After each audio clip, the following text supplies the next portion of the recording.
Good morning, everyone, and welcome to our webinar. As we are waiting for other participants to arrive, I would like to encourage you to use the chat and write down where you're from, introduce yourself, maybe which city you come from, where you teach, and so on. Thank you. Now I will open my presentation and we will begin.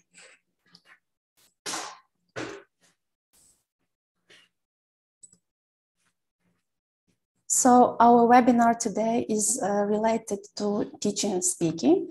And I do understand that nobody is going to argue that teaching and speaking is an important part of language learning and teaching. I know that many of you are already using a lot of communicative activities, but I also understand that in many classrooms, English speaking is still taught very passively. So teachers ask students to open the book, read the task, maybe answer the questions, and that's how they do the speaking tasks in the classrooms. Quite often that happens. And in this webinar, I will try to give you some ideas as to how you can make your teaching more interactive and more fun for your students. I also understand that many of you are teaching online nowadays, so I will provide you with some useful resources that you can use with your learners, and hopefully they will be helpful to you. So now let me check what you're writing in the chat. Okay, I see Alona from Rivne region, Svetlana is from Kryvyi Rih, Nadia from Stray, and Irina from Berdechev, and Natalia from Dnipro, and from Odessa. Thank you, everybody. Thank you for writing. Thank you for being active. So throughout this webinar, I will be asking you some questions, and I would like to encourage you to be active in the chat. Unfortunately, we don't have an opportunity to speak. This webinar is about speaking, but I hope you will be very active when writing.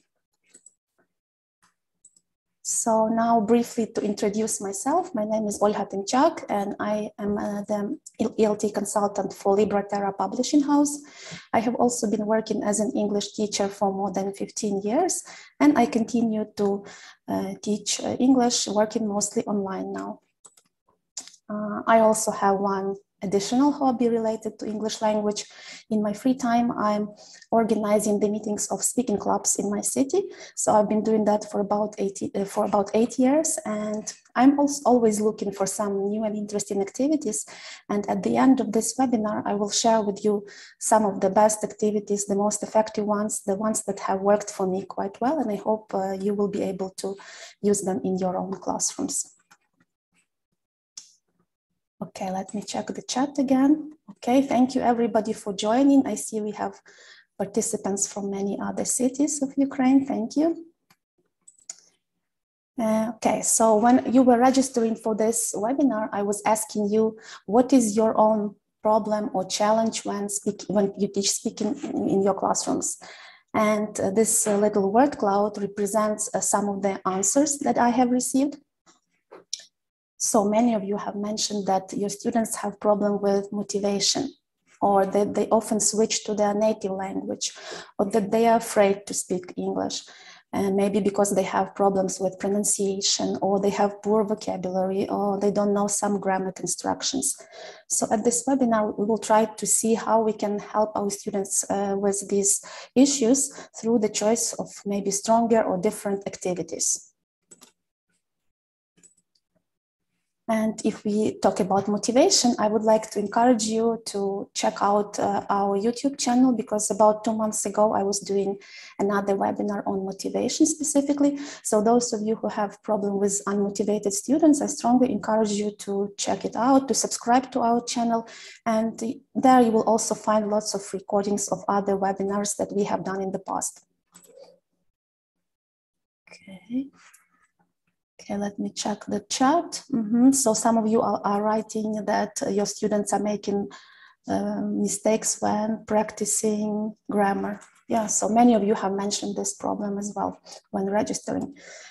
Okay, so at this webinar, I will try to answer the 3 main questions. So at first, we will be talking about why do people communicate in general, and what can motivate our students to speak in the classroom and outside the classroom.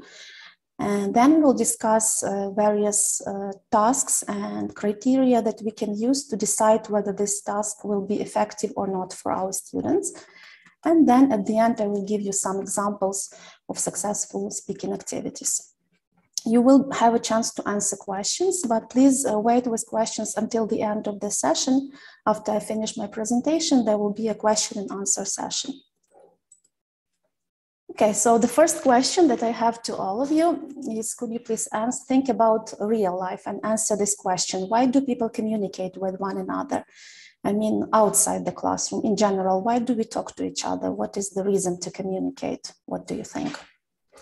Please write the answers in the chat. I'll be interested to know what you think.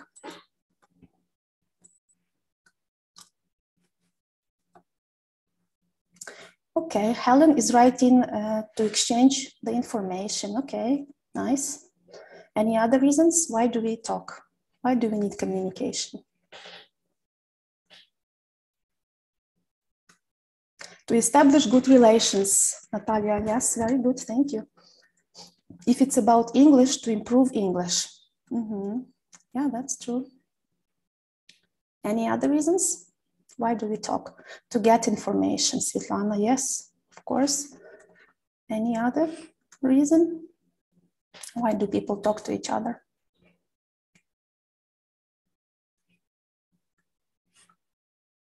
No more answers, I think, in the chat. Okay, to talk stories, maybe to share stories, to get information, to be seen. Yeah, all of these are good answers. To know each other better. Yeah, all of you are right. The communication and speaking is such a complex topic, and we use it for many different reasons. So these are the answers that I prepared. Of course, the main reason is to give or to provide information, but also we talk for a variety of other reasons. So we are trying to express what we want, to persuade people, to express our emotions, to develop relationships, to develop ourselves as well. So there are many different reasons why we talk. And if we are thinking about our English language classrooms, then in this situation, teacher usually is the one who initiates the conversation in the classroom. And teachers usually use questions. Yeah, so they ask students questions, and then that initiates the conversation in our classrooms. So now I want you to think about the types of questions that you use with your learners at your lessons. So there are many different ways to classify questions, but one of them is that questions can be called display and reference questions. So if I asked you today, what is the color of my jacket, let's say, of course, I know the answer to this question. That would be a display question. But if I asked you, where are you from? Yeah, like I did at the beginning of the webinar, that was a reference question because I could not predict the answer. And of course, during our classes, there is a time and place for both of these questions. So when you want your students to remember some information, or you want them to check whether they can use some grammar piece, you use display questions where you can predict the answer. But if we are talking about real life communication, of course, most of the questions that we use in real life, they are reference questions. We ask a question because we don't know, we cannot predict the answer. So especially when you are working with older students, the ones that are more advanced in English, I do encourage you to use more reference questions, because if you overwhelm them with display questions, they will feel like, you know, the answer is too obvious. Like you don't have to think that your students are not intelligent. Of course, they know the answers, but they want to hear those reference questions from you as well. Okay, then I think many of teachers like these online resources where you can find some additional questions for each of the topics that you are studying. I know I like to use them in my own work. And one of the resources that I can recommend for you to try, especially if you are working online, is the springdiscuss.com. And if you pay attention to the type of question that's used here, they are usually these VH questions. So it's not just yes or no answers. And they are all reference questions where students are asked to share their opinion. So you're welcome to check out this site to see if it works for you and your students. Now I have another interesting question for you. So look at the screen. You have two symbols here. And what do you think is this? Please write down in the chat. What are your associations with these two symbols? What do you think they mean? Write anything you wish in the chat. Okay, can you please share?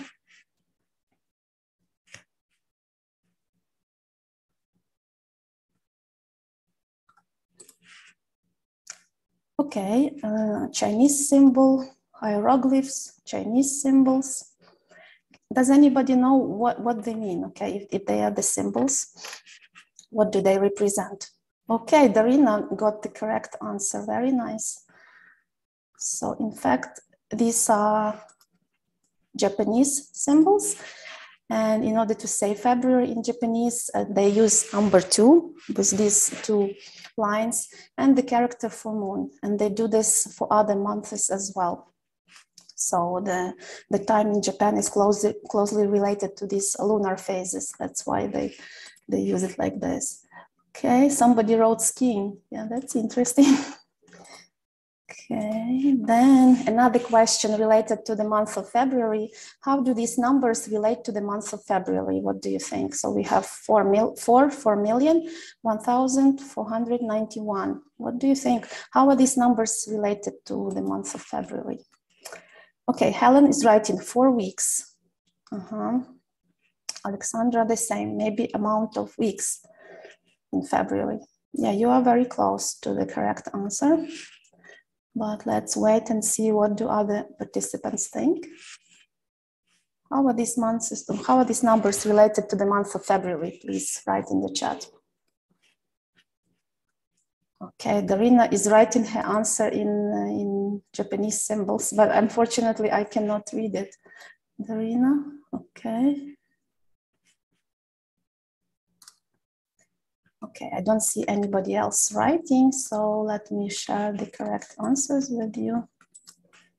So of course, February is special in a way that once every 4 years, we have a leap day, which is February 29th. And these numbers, they are all related to this leap day. Yeah, so every 4 years we have a leap year. 4 million people in the world actually celebrate birthdays on February 29th. And there is quite not a big chance of being a leap day baby, but still there are quite a lot of people in the world who are born on this day. So all of these questions, of course, for me, I knew the answer because I prepared these questions, but just to give you an example of some questions that can increase maybe curiosity in your learners, see how you can maybe use this in your own classrooms. So when we are talking about real life communication, usually the gap is the reason why we communicate. So when one person knows something and the other person doesn't know this information, and in order to bridge this gap, in order to connect these dots, we have to talk. So think about this when you speak about teaching. So in real life, for example, you are trying to share the information about a new recipe with your colleague at work. So this is called information gap. During the classroom activities, you can introduce this gap when you ask your students to do activity where they have to solve the problem together. They have to communicate together to figure out, to fill in these gaps in information. Then there can be an opinion gap. For example, when in real life, two people are discussing some film that they have just seen on Netflix. They are sharing what they liked, what they didn't like about the film. That's opinion gap. In the classroom, you may ask your students to share their preferences, their feelings, their attitudes to something. Of course, here you have to be quite sensitive because you are working with children. So when I work with adults, I often use some controversial topics. For example, we can discuss politics or let's say religion. I guess you have to be sensitive in the classroom which topics you choose for these debates. Yes, so be sensitive to that. But still, students usually love to share their attitudes and feelings to various topics. So you should introduce this in your work. Then there can be an experience gap. So when two people are discussing their recent vacation, they share stories, where they have been, what they have seen, that's experience gap. And of course, it's closely related to the opinion gap. So sometimes linguists say that there is just opinion gap, but I decided to share it as a separate kind of gap. So you can maybe try and introduce it as well. Then there can be a reasoning gap. So when two people are traveling and they are trying to figure out how much fuel they will need to get from point A to point B. So they are trying to use their logic, their deductive skills, and you can try and do the same during your classrooms when you ask your students to figure out some difficult problem by using logic. Of course, this type of activity can be done with older students. Yeah, you cannot practice this with the very young learners. So this is a nice diagram to represent all of these gaps I was talking about. So you see that there is student A, student B, and there is a gap between them. And sometimes this gap is related to information, sometimes it's related to opinion, experience, and reason. When you create this gap, then your students have the reason to communicate, then they are motivated to speak. So now I will share with you some examples of tasks that can be used in the classroom, and you will tell me what kind of gap do we have in this case. So in the first exercise, you will ask your students to complete the table and then discuss it with their partner. So they will have to write their favorite sport, and they have to compare what they thought about this 5 years ago and what is their opinion about it today. So what kind of gap do we have here? Information, opinion, or reasoning gap? Okay, I see information gap, opinion, information.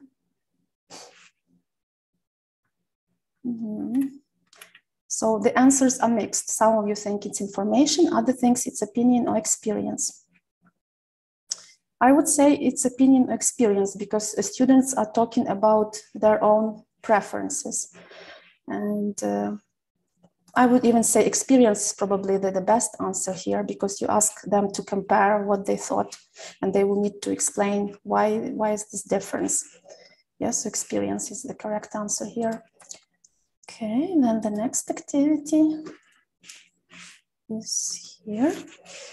So you ask one of your students to describe the picture, and the other learner must listen and draw what is being described. And at the end, they have to compare the drawing with the original picture. So what kind of gap do we have in this case? What is the gap here? Okay, information, opinion, any other? Experience? So one learner has the picture, the other one doesn't see this picture. So the first learner has to explain, how to draw, what to draw. What do students lack here? Information, or is it about sharing their experience? Okay, I see again different answers. So the correct one here is information, of course. The first student has to explain how to draw the roof, the windows. Yes, so the other student is missing this information. In order to bridge this gap, they have to talk. The first learner will have to say what to draw, how to draw. The second learner will have to ask some questions. So the information is missing here. And then the last task is when you ask your students to look at the questions, and then based on what they know about their other classrooms, fill in the table. So for example, you see a beautiful drawing on a student's desk, who drew it? And then students have to work together and write the name of their classmate. What kind of gap do we have here? Okay, Oksana wrote reason. Any other ideas? Reason, opinion. Well, here I would say it's reasoning gap because they will have to use their logic based on what they know about their classmates. For example, they know that one of their classmates is going to an art school. Yes, or he likes to draw. They saw him or her drawing during the breaks, after the lessons. So they have to use the reason and logic to figure out this problem together. So this is an example of a reasoning gap. Okay. And I think one of the interesting questions for teachers is how to choose an activity which will be effective for my learners. I know nowadays there is a great variety of resources, both online and offline, and probably sometimes you may feel overwhelmed, yes, because there is so much information. How do I choose something that will work? So I would like to, at first, before you start thinking about activities, of course, you start with lesson planning. And of course, you are thinking about what goals you have for this lesson and what objectives you are trying to achieve, what you want your students to do by the end of the lesson, to be able to do. And then you base the choice of activities, so you base it on what you have as your goals. But there are 4 criteria that you can use when you are trying to make your activities more effective. And I will share with you now some of these adjectives. So effective speaking activities are usually fun. Okay, so when you hear fun speaking activity, what do you think of? I want to hear your responses. Either give me an example of a fun speaking activity that maybe you are using in your classrooms, or explain to me what is a fun activity to you, fun speaking activity. What is that? Please write in the chat, what do you think? Okay, telling jokes according to the topic, engaging, interesting. Interesting. Okay, so here I think you don't have to confuse the words fun and funny, right? So when we speak about funny activities, they are something entertaining, jokes, these are examples of funny activities. But fun activities, they are the activities that remove tension or anxiety from your learners. So those teachers who mentioned that students are afraid to speak at the lessons, I strongly encourage you to try and use some fun activities in your classrooms. So fun activities, usually they are somehow related to the interests of your learners. So students usually are not anxious when they are talking about something that's important or interesting to them personally. For example, you may ask younger learners to bring their favorite toy to the lesson and then share some stories related to this object. Or you may encourage classmates to ask questions about this toy. With older learners, you can ask them to share pictures on their smartphones, or if you're working online, you can do the same. Yes, so students can share some stories in relation to their personal life. So I, for example, have today this special object, and maybe I will try to show it in the camera for you. So why do you think this object is special for me? What is this, and why do you think it's special? We can do a little brainstorming activity here. You can write in the chat, what is that? And why is this special? Okay, Helen wrote a candle. And why do you think it's special for me? Any guesses? Okay, so both answers are correct. So it's handmade and it's a present from someone. You are right, Helen and Anne. So this was a present from my son for Christmas. So he made this candle at school. So yeah, it's quite special for me because it has this sentimental value for me. So this is just an example that you can also bring your own objects to the classroom and share with your students to have this more personal connection with your learners. Now, another criteria is that effective speaking activities are meaningful. So what does the word meaningful mean to you? So when you hear meaningful speaking activity, what do you think of? Please share in the chat.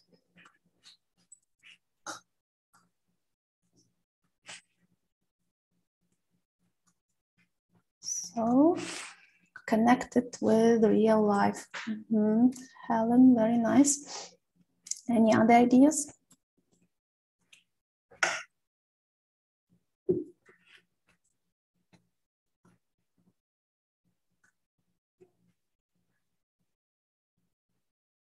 important for learners in some way. It has a special meaning for you. Yeah, all of these are good answers. So meaningful activities, they allow students to be experts. Yeah, so they are working together to solve some real life problem. So that's a very nice idea to do, especially with older learners. Okay, so, and those who are lacking motivation, yeah, those of you who mentioned that your students are not motivated to talk, maybe it's a good idea to involve them in these activities. So, for example, you may ask your students to develop a road trip for you. So you can say that you are planning a trip over a spring break around Ukraine, and you can give them some information. For example, how many days you want to be on that trip, how much money you are willing to spend, and you can tell them what kind of activities you like to do. So then you put your students in groups and you ask them to develop a route for you, yes, just to plan this activity, this trip for you, and then at the end they can make a little presentation, and then you can tell them whether you enjoy, whether you would like to go on that trip or not. So this is really related to real life. I think it's a good idea to try and include Ukrainian cities, because your students probably know more about Ukraine than they do about English-speaking countries, and it can seem pretty meaningful, something that can happen in real life. Then effective speaking activities are also interactive. So what does interactive mean? Can you please share in the chat? What does the word interactive mean?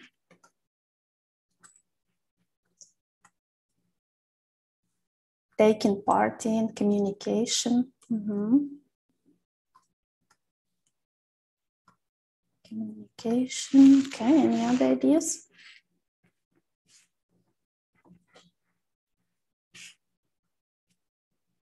Collaboration, yeah, all nice answers.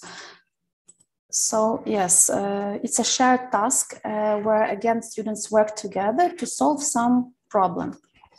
Another example, you can ask your students to plan a birthday party for one of their friends. You can brainstorm for the types of things they will need to plan for that party. Then you may ask them to work in groups and to ask them some additional questions, like what kind of presents we are going to buy, what kind of food we will serve, where and when will this party take place. Then you can have a vote maybe for the best idea for the party.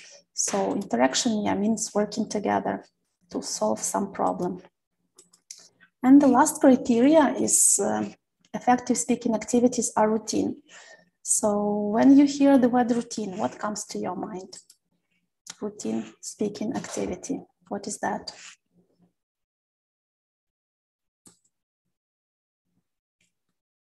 Everyday life, repeated regularly. Anything else? Usual. Familiar topics. Okay, so routine can mean different things. Of course, when I hear the word routine, sometimes I'm thinking about something that's maybe very boring, not very innovative. But when we are talking about language teaching, routine speaking activity is just an activity you repeat frequently over time. And this is especially important for younger learners, as it gives them this feeling of safety. Yes, so they know what the directions are for the exercise. You don't have to explain to them every time what they are supposed to do. One of the examples of routine speaking activity is this name 3 activity, where, for example, after you study the topic of food, you ask your students to tell you about 3 favorite things to eat. Or when you have studied the topic of traveling, you ask them to name, each student should name 3 cities that they want to visit. So these activities are pretty easy, simple, and you can really encourage your students to speak, because you ask them not just to name 1 place, but you ask them to name 3. So it really gets them thinking, and speaking, hopefully. Okay. And with younger learners, I have found a nice exercise on Bamboozle. So here you have this visual support where you ask your students to name some 3 fruits, 3 foods that you like. So this activity is quite popular and you can adapt it for younger learners as well. In general, I would encourage you to select the activities. Like when you are selecting the activities, remember that not all of the activities will work for you. Of course, some activities may seem like very interesting, but you have to think about the planning of your lesson, first of all, the goals of your lesson. So not all of the activities will work, and maybe some activities you will need to adjust, yes, to make them work in your own situation. So now I will share with you some of the activities that have proved to be quite successful in my work. So here the activity is called Story Dice. So I brought to you even the real dice that I have. I'll try to share here. So instead of having these dots on the sides of the cube, you have pictures, and you ask your students to roll the dice. Each student has to roll 1 dice, and he has to make up a sentence that will include, well, it has to be related to the picture that he has on his cube. The next student rolls the dice again, another dice, and he has also to continue the story. So this is a very good activity for storytelling. It works wonderfully with all the students, younger learners. So I strongly encourage you to do it. And I understand not all of you have these dice, so I have found the online version of this game. So it's free, so you can roll, just press the button here. You can roll the dice online, and especially when working online, I think you can try and do it with your learners and see how it works. Another activity is Dixit cards. So Dixit is a popular card game, but you can also use it for English language practice. And again, it can be used for storytelling, where each person is taking a card and tries to make up a story using his or her card. You can also ask your learners to pick a card and then share, like, how does this card reflect their current mood? Yeah, or just describe the card if this is a younger learner. If you have some very artistic students in your classrooms, you may even ask your students to draw a card for you. And then you can laminate these cards and use them in different classrooms. It's a very, very fun activity. I like it. Of course, for storytelling, you can use many different ideas. Sometimes I just take separate words, laminated words on pieces of paper, and the students pick the card with the word, and they have to use this word in the sentence, and then we continue one by one, creating this long and fun story. One of the very nice activities that also everybody likes is called Guess What? So here I encourage to use a timer. So you see each student gets a card with 6 words, and he just has to read the name of the category on top. So for example, he will tell other students that I will be talking about objects in the sky. And then he or she has to explain the words without naming them. So clouds, like white things in the sky, let's say. Yes, so one by one, he has to explain the words. Other students have to guess the words. And it's very fun, especially when you have a timer, because otherwise it can go on for quite a long time. Well, with younger learners, probably you can start without a timer, and then eventually when your students get more comfortable, you can start and use timing activity. Okay. So in general, if I wrap up everything that I have said today, I want to encourage you to think about the types of questions you use with your learners. Remember to ask more reference questions, asking for their opinion about something. Then introduce the device called gap into your tasks. So any task where there is some missing information that students have to guess in tasks. Remember about information, opinion, reasoning gap. And when you are choosing the activities for your learners, make sure that they are fun, meaningful, and interactive and routine.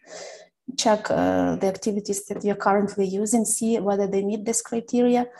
And of course, maybe the most important thing is always remember to adapt the tasks that you find for your learners. I think this illustration works very nicely. So the teacher is like an artist who has a lot of brushes in his toolbox, and only the teacher can decide which brush to use when. So you know your students better than anybody else, and yeah, be in control of your tools. Don't let the tools control you. And now you have a chance to ask your questions, because we will have our questions and answer session right now. If there was something that I didn't explain clearly, you are welcome to write in the chat.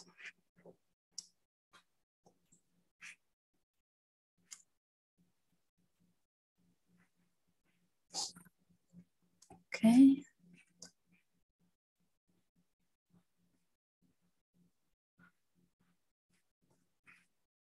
I don't see any questions at the moment. So hopefully everything was clear for you. Now let's see, then I will have another question for you. So what is your takeaway from this presentation? What do you think you will try and use in your classrooms? Or what have you learned? What was interesting for you?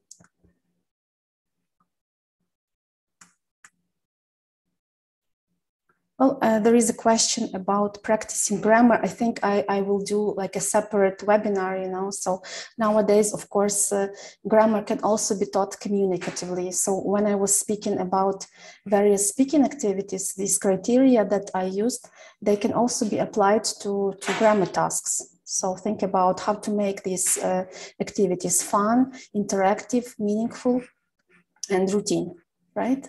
But if you're interested in grammar, maybe I will think about giving a separate webinar on this related to this subject. Okay, thank you very nice for your positive feedback. I try to make these webinars as practical as possible, you know, to give you some practical ideas. Okay, Alexandra learned some new methods of presenting the topics. Story dice activity, guess what activity. Okay, so I'm happy to hear that you will be using these ideas in your work. Okay, thank you. Now, okay, I think everybody wants to get a certificate for the attendance. So in the chat right now, I will ask the moderator to put the link to the questionnaire that you will need to fill in. And I think in about a week, I will send out these certificates. So please copy this link right now. Okay.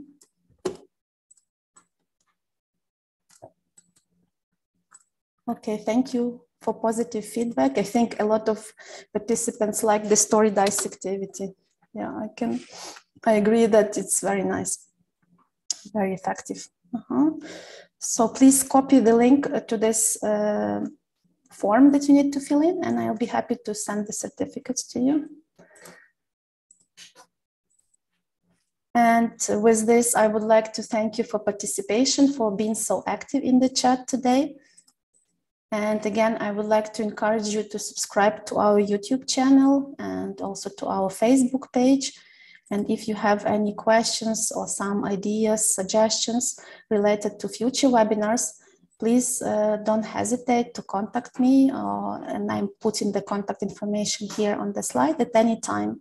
So thank you very much, and you have a wonderful rest of the weekend. Bye-bye. Thank you.